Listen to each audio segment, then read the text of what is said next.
pa hoor ek gaan praat.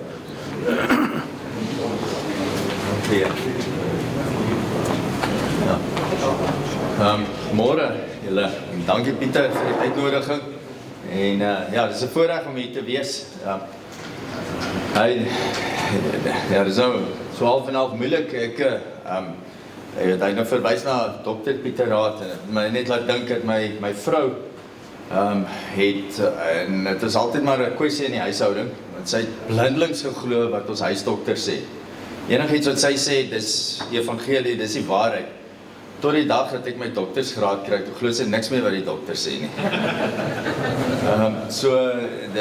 En dis hoe ek voel vandag hier, want die graanbedryf is nie een waarin ek elke dag werk nie.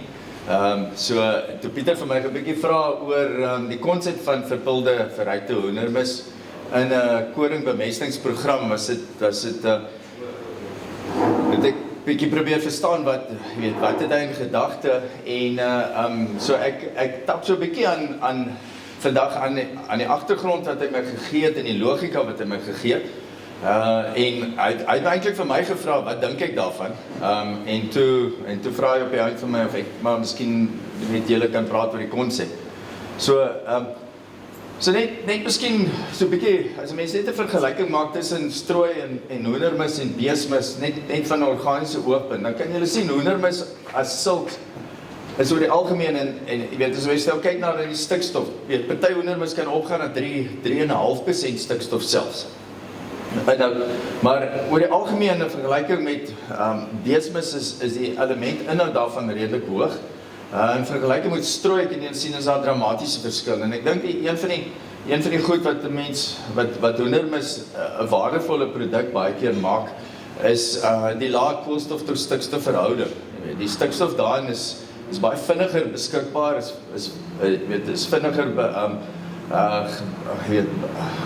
bereikbaar, en dan, as mens nou kyk net na die lignien inhoud daarvan, ek dink dit dra, en die cellulose inhoud daarvan, dit is ook een van die goed wat microbiologies moet die koolstof eers afgebreek word, en microbiologies sal jy baie makliker in 'n stikstofnegatiewe periode kry, as gevolg van die hoë lignien en cellulose inhoud byvoorbeeld in strooi, wat eers baie moet afbreek, koolstof tot stikstof verhouding moet daal, terwyl by hoendermis is dit eintlik relatief laag.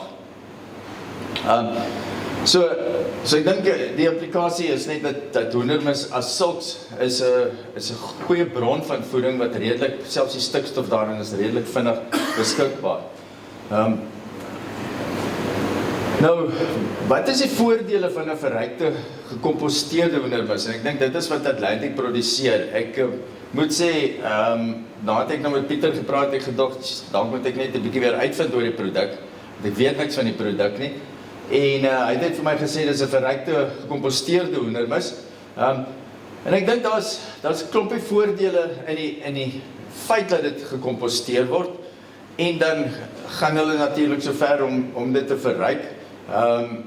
Jy weet, so wat jy kry is nie net rou hoendermis wat gekomposteer het nie. En ek dink daar's twee wêrelde wat by mekaar kom wat goed pas. Ek dink so ou nou 'n bietjie dink aan die hele komposteringsproses, en dis waarskynlik nou iets wat ek weet wat julle almal weet.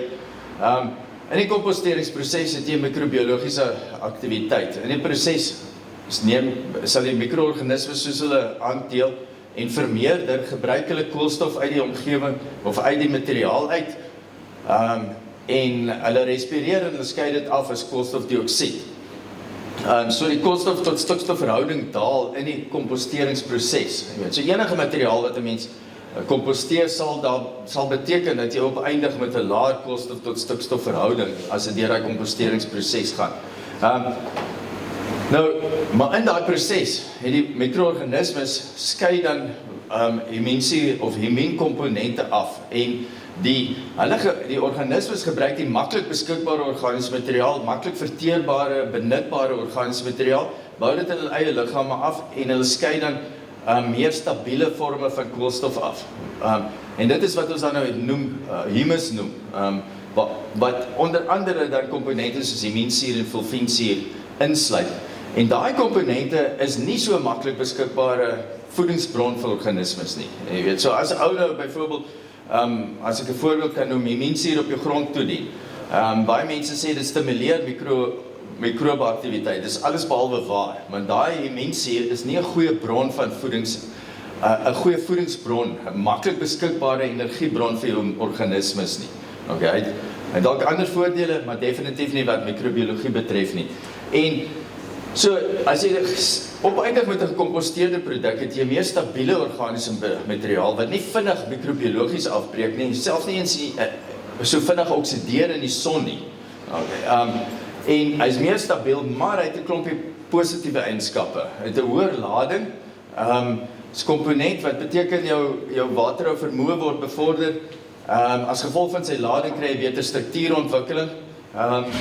En hy het 'n hoër kation uitrolkapasiteit as gevolg van die lading op daai organismes. En in die proses is hy 'n goeie buffer vir grond pH. Nou dit is nou as 'n mens 'n redelike klomp organiese, gekomposteerde produk op jou grond sit.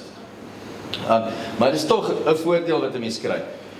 Nou, so as 'n mens kyk na die finale produk wat jy kry van kompostering, dan noem ons dit nou maar 'n stabiele, donkerkleurige afbreekproduk wat hoofsaaklik humus is. En as hy goed ryp geword het, dan sal hy donkerkleurig wees.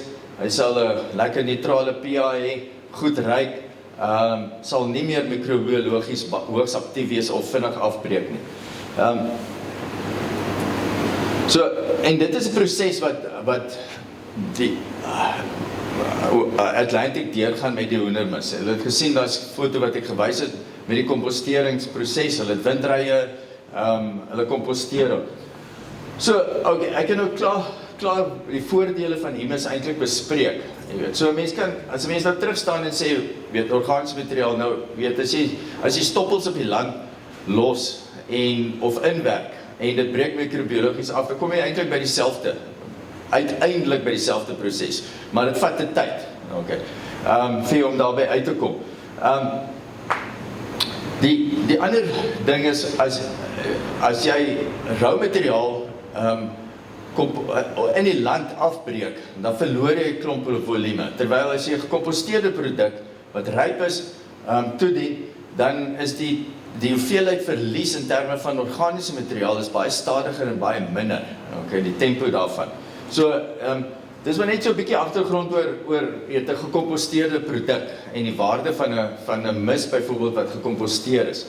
Nou, ek het nou klaar genoem, so inherent is daar dis 'n redelike verskil tussen wanneer 'n mens humus in die grond toedien of in 'n gekomposteerde produk teenoor stoppels of vars materiaal. Okay. Goed, nou, as 'n mens dan nou kom by 'n gekomposteerde produk, ek het spesifiek gaan kyk na hulle produk se samestelling en dit stem ooreen met ek dink meeste hoendermisprodukte. As 'n ou dan gaan kyk dat gestel hierdie produk gaan deur 'n komposteringsproses, wat verwag jy, wat se veranderinge gaan plaasvind? En die hoë verandering is dat jy 'n bietjie daling sal kry in stikstofverlies. Wat jy sal kry, en jy sal 'n toename in die koolstof tot stikstofverhouding kry, en jy sal eintlik 'n bietjie van 'n toename in konsentrasie van fosfaat en kalium en ander elemente kry in die proses, want jy het 'n verlaging van volume. In die proses verloor jy koolstof deur koolstofdioksied, en jy gaan stikstof ook in die komposteringsproses verloor tot 'n mate. So hierso sit 'n mens nou met 'n produk wat redelike verskeidenheid van die elemente in het. Weet, stikstof, fosfaat, kalium. Julle kan sien 'n verhouding van stikstof tot kalium is die fosfaat eintlik redelik hoog. Dis nie 'n ideale verhouding nie, waarna mense sal wil werk nie, maar ek sal nou daarby uitkom oor in die konteks van hoe mense dit gebruik. Natuurlikergewys het hoendermis ook natuurlik spoorelement, veral sink in. Hy's hoendermis op pad hiernatoe het ek en Laan gesels en die eerste ding toe hy nou hoor die onderwerp waar hy praat, die eerste ding wat hy ophaal is hoë sink. So dit is 'n gegewe by hoendermis. En natuurlik hoë fosfaat. So in 'n ander produksiesisteem waar mense paar ton hoendermis gebruik jaar op jaar, is daar altyd die gevaar dat jy gaan opbou kry van fosfaat. As gevolg van die hoë hoeveelheid fosfaat wat daar in die produk is in verhouding met stikstof en kalium. Nou, die etiket van Bioorganic, dis een van julle produkte, ek weet nie hoe hulle verskil nie. Geef vir mense hierdie aan, ek weet nie of julle alle mense dit allemaal kan sien nie, gee hierdie konsentrasies, en julle kan sien, dit is, dit is eintlik, wat stikstof betref, is 'n bietjie laag vir 'n hoendermisproduk aan die ander kant, maar verder is dit redelik in lyn, die stikstof, fosfaat, kalium, en selfs swaal daarin. Maar dan gaan hulle verryk dit met spoorelemente.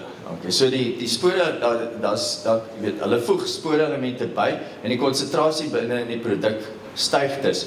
So, en dit is eintlik waarop ek wil fokus vandag, want ek dink die praktyk, as ek nou luister na wat Pieter hulle voorstel, is nie dat jy hierdie produk gebruik as 'n bemestingsstof om aan jou plant se hoofbehoeftes te voorsien nie, maar as 'n produk wat voorsiening maak vir jou, hoofsaaklik vir jou sporeelement behoeftes van die plant. So, maar ek gaan gou nou daarby uitkom om in 'n bietjie konteks te plaas van as 'n ou nou die produk gebruik teenoor die behoefte. Net vinnig 'n paar nadele van verrykte kompos en in groot hoeveelhede, ek het dit reeds gesê, kan jy baie maklike wanbalans skep. So jy wil nie hoendermis in oormaat gebruik nie, veral nie jaar op jaar nie.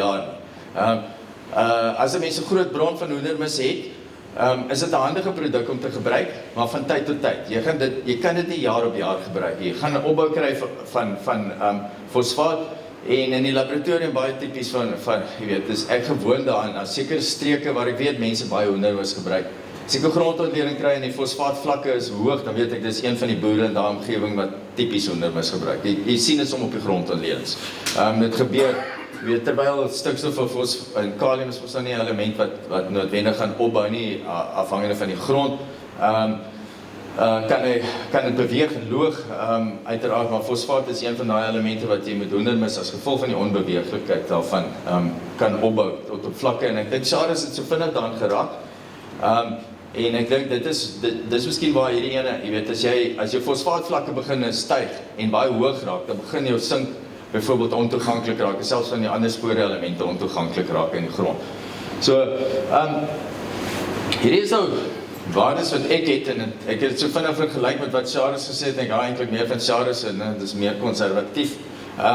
Maar as jy mens kyk na jy weet, en ek weet nie wat julle realistiese produksies is nie, maar weet, dit is nou maar wat ek in die literatuur gekry het in hierdie streek uit Vertasa se handboek uit, vir 'n 3 ton produksie, is dit die jaarlikse behoefte. En ek wil spesifiek hierso fokus op die spoorelemente, en ons kan vir 'n oomblik stil staan. Ek sien die fosfaat is heelwat laer, wat Sarah gekwoteer het, en soos hy het gekwoteer het, begin ek dink, is lekker, maar dan, jy weet, jy nou praat van 500 kg Bioorganic, dis die middelste kolom, dan kom jy eintlik baie naby aan die totale fosfaat wat hy voorstel, wat 'n ou gee. Maar ek wil net fokus op die spoorelemente. Hierso is in die linkerkant se kolom sien julle nou wat se jaarlikse behoefte in spoorelemente. En as 'n ou nou 500 kg gee, en ek verstaan en ek het nog gewerk op 500 kg, ek verstaan van Pieter, sy aanbeveling is heel wat minder is dit. Dan kan jy sien, jy kom in meeste gevalle kom jy redelik naby, behalwe miskien maar gaan aan wat is die behoefte van, jy weet, die spoorelement behoefte, jaarlikse spoorelement behoefte van jou koring. Dis nie 'n produk wat 'n mens gaan aanwend met plant nie, wat jy gaan in die plant reis sit nie. Die hele idee is, jy het jou bemesting met plant, maar dan wil jy, soos die wortels groei ensovoorts, wil jy seker maak dat jy voldoende spoorelemente in die grond het. En hierdie is 'n produk wat 'n mens kan gebruik om daai spoorelemente te onderhou.